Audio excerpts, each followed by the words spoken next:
और इसी के पश्चात 2 बार भगवान का स्मरण करते हुए फिर भगवान की पावन कथा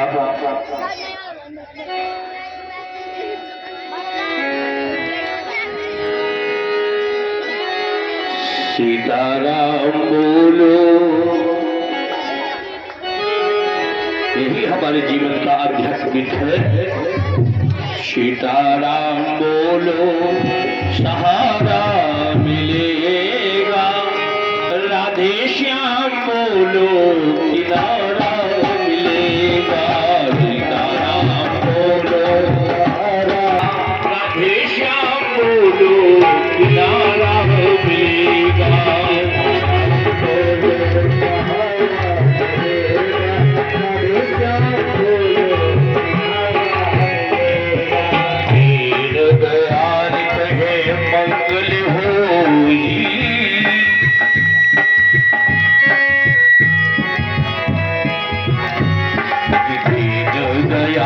कहे मंगल होई,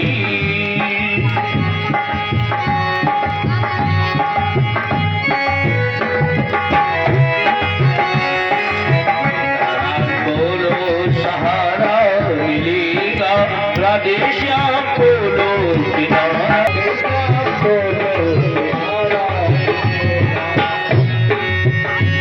मिलेगा। इसी के पश्चात आज भगवान कृष्ण ने अपने मामा का संस्कार करते हुए याद आ गया। बंदी बने हुए पड़े हैं तो हम अपने माता पिता को पहले मुक्त करेंगे। मातरम पितरम चैव अशोचयित्वाथ बंधना, कृष्ण नामो बंदाते शिरसा प्रसपादयो। जब भगवान ने ये सोचा तो भगवान अपने माता पिता के पास पहुंचे। पहुंचकर क्या किया कि बंदाते शिरसा, बंधनों से मुक्त कर दिया। और जिस समय पिता ने देखा अपने बेटे श्याम को सीने से लगाया, और इसके पश्चात मां देवकी के हृदय से लगकर देवकी को क्या हो गया कि प्रेम वात्सल्य उमड़ पड़ा। आज मां का प्रेम वात्सल्य उमड़ पड़ा। बहुत समय के बाद देवकी मां ने अपने बेटे को दुग्धपान कराया। जो 6 पुत्रों से बच गया वही भगवान कृष्ण ने पान किया है। वसुदेव ने कहा, बेटा श्याम, बहुत समय के बाद तुम हमारे पास आए हो ना। श्याम ने कहा, पिताजी क्या करूं, मेरा कोई अपराध नहीं, मेरा कोई दोष नहीं, दोष तो आपका ही है। पर पहुंचाई दियो पर ये हो, मेरे को जन्म देकर और मुझे पहुंचा दिया कहां, ब्रजमंडल में नंद बाबा के यहां, तो हम बंधनी हो गए। पर बस रही न आवन पाए। जब यही जीव किसी के बंधन में बंध जाता है तो पिताजी छूटना बड़ा कठिन होता है। इसलिए हमारा कोई दोष नहीं है। अब हम आपके पास रहकर आपकी सारी जीवन सेवा करूंगा। आज उसी समय कन्हैया ने कहा, पिताजी आपके परम मित्र नंद बाबा को मैं बगीची में छोड़ आया। वसुदेव ने कहा, अरे श्याम, अरे तो हम जरूर चलेंगे अपने बाबा से मिलने के लिए। आज देखिए परम आदरणीय वसुदेव जी कन्हैया के साथ कहां बगीची में पहुंचे जहां पर बाबा पड़े हुए।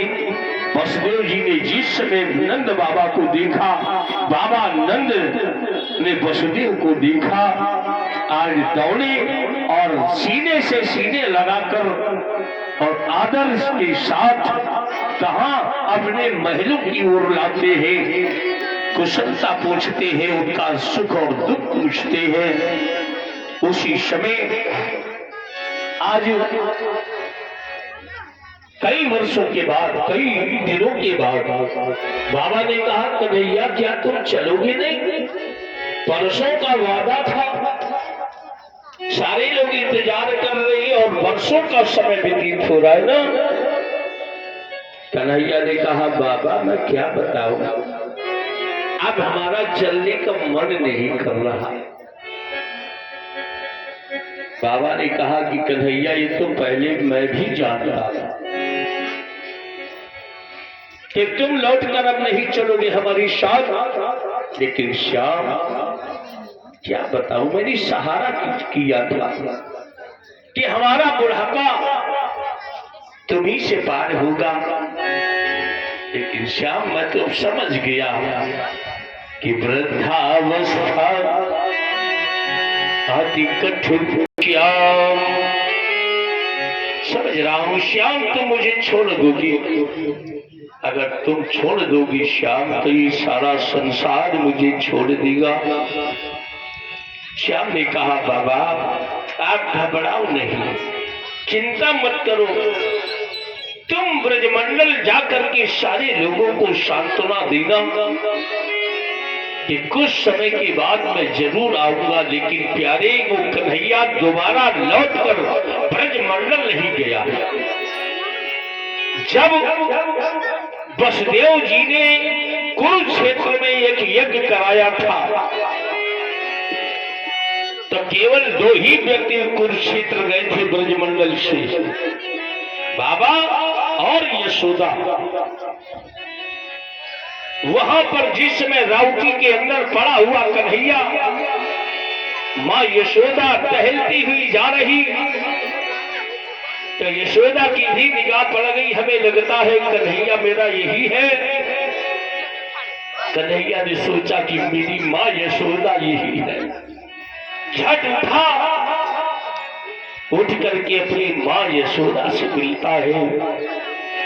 मां यशोदा ने कन्हैया को सीने से लगाया, कहा, कन्हैया तुमने परसों का वादा किया था और परसों का समय व्यतीत कर दिया।